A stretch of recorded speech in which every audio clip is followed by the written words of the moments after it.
The print off the cuff, corporate partner AU Small Finance Bank, in association with global insurance brokers, airline partner SpiceJet, venue partner The Lalit.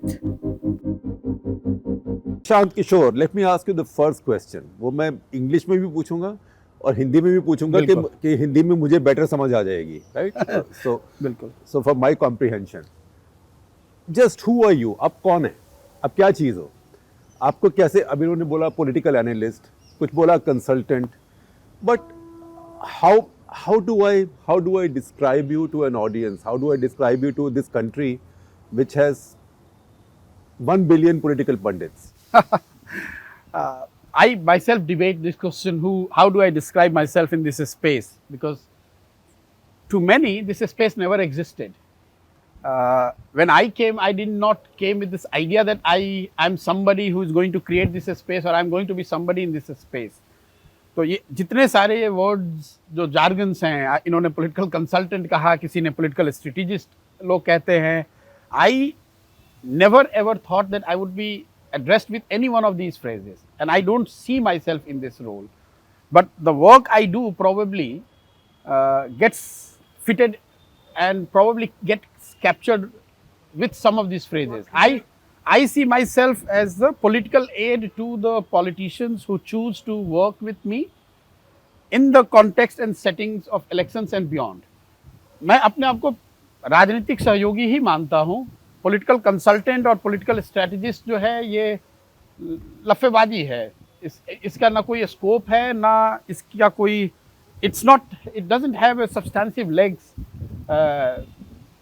and hence I would say political assistant or political aid to the people who choose to work with me. तो आप मुझे हिंदी में समझाइए अपनी heartland की भाषा में और इडियम में. आप तो हाँ, वही राजनीतिक सहयोगी. हाँ, अगर हिंदी में कहें तो सहयोगी राजनीतिक सहयोगी हैं. उनके लिए जो कि मेरे साथ काम करने की जरूरत जिनको महसूस होती है या जो मेरे साथ काम करते हैं उस टाइम फ्रेम में, क्योंकि मैं किसी के साथ परमानेंट तो काम मैंने किया नहीं है, तो जिनके साथ भी जिस कालखंड में मैंने काम किया है, आप मुझे उनका राजनीतिक सहयोगी मान सकते हैं. ये आपने गहरी बात बोली कि जो मेरे साथ काम करना चाहते हैं. आमतौर पे आपकी स्पेस में एक इंसान बोलेगा जिसके साथ मैं काम करना चाहता हूँ, तो it's a mutual. Lot of people से कि how do I decide to work who I work with. एक तो ये मजबूरी भी है, लोगों को ये समझ में नहीं आती ये बात कि ये सिर्फ मेरी चॉइस नहीं है. Similarly it's not the choice of those who want to engage with us. देखिए, शुरुआती दौर में तो it was a matter of survival. भाई मोदी जी के साथ आकर काम किया, तब कोई वो चॉइस वाली बात नहीं थी. वहाँ मौका मिला काम करने का और एज ए पॉलिटिकल सहयोगी के तौर पे किया, या आप जिसको दूसरे शब्दों से डिस्क्राइब करना चाह रहे हैं. उसके बाद जब आप आगे बढ़े और भाजपा से आपका संपर्क या मोदी जी से संपर्क आपका खत्म हुआ, then it has been a matter of survival for us on daily basis. भाई अब कुछ करें ताकि रेलेवेंट बने रहे. लोगों को ऐसा लगता है कि कोई बहुत बड़ा विजन, कोई बहुत बड़ी सोच लेकर आए थे और पॉलिटिकल स्ट्रेटेजिस्ट बन जाएंगे. ये सब कहने की बात है. For us it has been a matter of day to day survival. Sometime we have forced to work with somebody, sometime by circumstances and what was available, sometime it was matter of choice, and sometime it just happened with the flow. Do you have an ideology? Of course I have an ideology, but this is another question that has been asked to me, and most people introduce me by saying ideology-agnostic. I don't think so. Nobody is. But I put a caveat to it. In one of my interviews, I have explained this in great detail, that some of the worst things in humanity have been done in the name and under the cover of ideology. It suits the leaders to bind you in this word called ideology so that they can justify whatever they want to do, and their followers or supporters, they are not supposed to be asking them any question. I don't subscribe to that view. I must have an ideology. Everyone should have an ideology, but that ideology should not force me to lose my objectivity.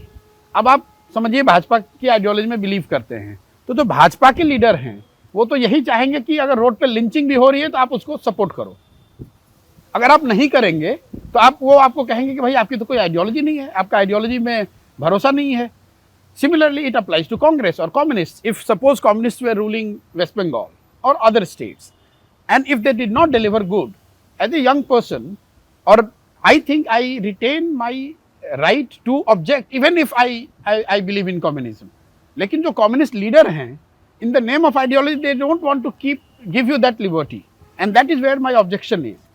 और इसको अगर आप बोलचाल की भाषा में समझना चाहें, जो वोटर है, अगर आप कहते हैं कि आप एक पार्टी के साथ आपने काम किया, फिर दूसरे के साथ काम किया, इसलिए आपकी आइडियोलॉजी नहीं है, तब तो देश में आधी जनता की आइडियोलॉजी नहीं है, क्योंकि एक बार आप भाजपा को वोट करते हैं, अगली बार आप कांग्रेस को वोट कर सकते हैं, तीसरी बार किसी तीसरे को वोट कर सकते हैं। आइडियोलॉजी होना वो इंटरनल बात है, लेकिन आप उस पर एक्ट कैसे करते हैं, आइडियोलॉजी की आड़ में आप कुछ गलत करना चाहते हैं या गलत को सपोर्ट करना चाहते हैं, मैं उसका सब्सक्राइबर नहीं हूँ। आपकी आइडियोलॉजी है क्या? आप I believe in what in English you will describe left of center or closest to what Gandhi would have said for this country. और मैंने इसका एक एग्जाम्पल भी दिया है। आपने कहा है आपकी आइडियोलॉजी क्या है, आप इतने बड़े पत्रकार हैं, गांधी जी की आइडियोलॉजी आप डिफाइन कर दें। भाई वो ग्राम स्वराज की उन्होंने बात की तो सोशलिस्ट थे, उन्होंने एस्टेट ओनरशिप की बात करी तो उस हिसाब से कम्युनिज्म के सपोर्टर हो गए, कांग्रेस में वो थे ही। और कई मामलों में वो चाहे वेजिटेरियन होने की बात है या कुछ हिंदू समाज से अलग जुड़ी हुई जो बातें हैं, उसको लेकर आप उनको आरएसएस के करीब पाएंगे कुछ मुद्दों पर। तो आप मुझे बता दीजिए गांधी की आइडियोलॉजी आज के प्रेजेंट पॉलिटिकल फॉर्मेशन में कहाँ फिट होती है? So what he has said, Gandhi ji तो इलेक्शन नहीं लड़ रहे थे ना? नहीं, इलेक्शन तो मैं भी नहीं लड़ रहा हूँ, लेकिन he is the person who defined political ideology better than anybody else. What he said is the best politics is right action. जो पब्लिक के लिए ठीक है वही राइट आइडियोलॉजी है। And he was buddies with India's topmost capitalists. Yes, he was. So he was talking about socialism, he was talking about communism, he was talking about many things what later on or now RSS is propagating, but no one said he didn't have an ideology. Can we say that Gandhi did not have an ideology? Well, library shelves are filled with Gandhiana. So before Neelam, I'll just take one more minute from you. So how would you like this comparison if I said that you are like, say, John Wright, captain of New Zealand, plays against India, Australia, England, West Indies against New Zealand, but comes into India to coach Indian team and takes Indian team to the top under Ganguly, or say Greg Chappell, Australian who comes to India. So are you like one of those? No. That you are a professional coach? No, actually not. If you see, I have started my journey with Narendra Modi ji, and I worked with them 3 years. How did he find you or you find him? I think we found each other. How? But I was in UN. आप airport पे कोई पूछ रहे थे immigration counter कहाँ है? नहीं, ऐसा नहीं है। मैं I was in UN and I have narrated this story. I was in UN and at that time my first contact with him was with regard to the malnutrition in Gujarat. और वहीं से बात शुरू हुई और धीरे धीरे वो you can say it evolved into a role what you are saying of a political aid. उस समय मेरे दिमाग में या उनके दिमाग में ऐसा रहा होगा, मुझे लगता नहीं है। धीरे धीरे आप every day you get something, you get into a newer domain, you do some more work and then your work space gets enlarged. लेकिन जहाँ तक आपने बात की भाई आप इधर भी आपने किया उधर भी किया, वहाँ उसका मैं जवाब देना चाह रहा हूँ कि मोदी जी के से अलग होने के बाद, that is in 2015 में हम लोगों ने पहला जो चुनाव करा वो नीतीश कुमार के लिए किया बिहार में। He was fighting against BJP. उसके बाद दूसरा जो चुनाव हम लोगों ने नीतीश है इस बार, नीतीश से एक बार नहीं, नीतीश है इस बार कुछ फिर से नीतीश से नीतीश से was one of the slogan. उसके बाद जो दूसरा चुनाव हम लोगों ने किया वो पंजाब में किया है, जिसमें कि कांग्रेस के साथ हमने काम किया है और सामने से अकाली और बीजेपी चुनाव लड़ रहे थे। तीसरा चुनाव जो हम लोगों ने किया, जो कि हम लोग की पहली और अभी तक की एकमात्र हार रही है, वो यूपी की रही है। उसमें हम लोग कांग्रेस के साथ काम कर रहे थे और चुनाव बीजेपी के खिलाफ था। उसके बाद आंध्रा में हम लोगों ने काम किया है जगन मोहन रेड्डी के साथ। उस समय Jagan Mohan Reddy was fighting against NDA. TDP and BJP were allies both in centre as well as in the state. उसके बाद हम लोगों ने काम किया है बंगाल में और तमिलनाडु में, दोनों ही जगह अपोनेंट जो है वो बीजेपी है। तो ये लोगों का एक परसीव नोशन है कि भाई कभी इस साइड है कभी उस साइड है। हम लोगों ने एक साथ शुरुआत जरूर एक बीजेपी के साथ मैंने करी है, लेकिन उसके बाद अगर आप देखेंगे तो every election that we have fought और we have been part of or be associated with has been against BJP और देयर एलाइज।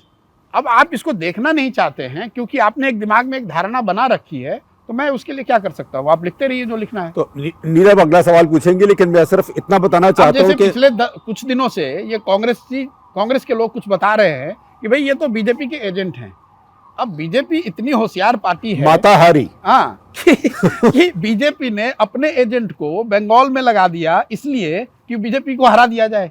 मतलब there is a limit to people's so called imagination कि बंगाल में बीजेपी के लिए सबसे prestigious लड़ाई में हम लोग लड़के आ रहे हैं। कांग्रेस क्या कोई वहाँ लड़ा नहीं। आप कोविड के नाम पर यहाँ दिल्ली में बैठे रहे 2 साल, कोविड के बावजूद 2 साल हम लोग वहाँ लड़ रहे हैं। हम लोगों ने बीजेपी को हराने में अपना कंधा लगाया और आप हमें बता रहे हैं कि हम बीजेपी के एजेंट हैं, और आप दिल्ली में बैठ के प्रेस कॉन्फ्रेंस कर रहे हैं और ट्वीट कर रहे हैं, तो आप बीजेपी से लड़ रहे हैं। मैं छोड़ रहा हूँ जनता के विजडम पे कि भाई कौन बीजेपी का एजेंट है। और अगर बीजेपी के एजेंट हम लोग हैं तो फिर आप कांग्रेस वाले क्या कर रहे हैं? आप बंगाल में क्या कर रहे थे? आप बंगाल में लेफ्ट और आईएसएफ जैसी पार्टी के साथ अलायंस करके किसका वोट बांट रहे थे? आप तो सीधा सीधा बीजेपी को मदद कर रहे थे। ममता दी जीत गई तो अब आप कह रहे हैं कि भाई बंगाल भूल जाइए, अब दूसरे ये ममता जी बीजेपी की एजेंट हो गई। तो ये बड़ा अजीब नरेशन है कि कांग्रेस लड़े न लड़े, जीते हारे, लेकिन एंटी बीजेपी का स्पेस उनका है। और जो लोग भी कांग्रेस बीजेपी से लड़ के बीजेपी को हरा रहे हैं या हराने का प्रयास कर रहे हैं, वो चूंकि कांग्रेस को अगर सूट नहीं करता है तो वो बीजेपी के एजेंट हो गए। तो जैसे देश में नेशनलिज्म का सर्टिफिकेट देने का ठेका बीजेपी ने ले रखा है, वैसे देश में एंटी मोदी और सेक्युलरिज्म का सर्टिफिकेट देने का नया ठेका अभी कांग्रेस वालों ने ले लिया है। भाई आप चुनाव लड़िए, 80% देश में आप बीजेपी को 60%, 80% तो नहीं 60-70% सीटों पर आप लड़ रहे हैं बीजेपी को, हराइए उनको। क्यों छोटे मोटे लोगों के चक्कर में आप पड़ रहे हैं?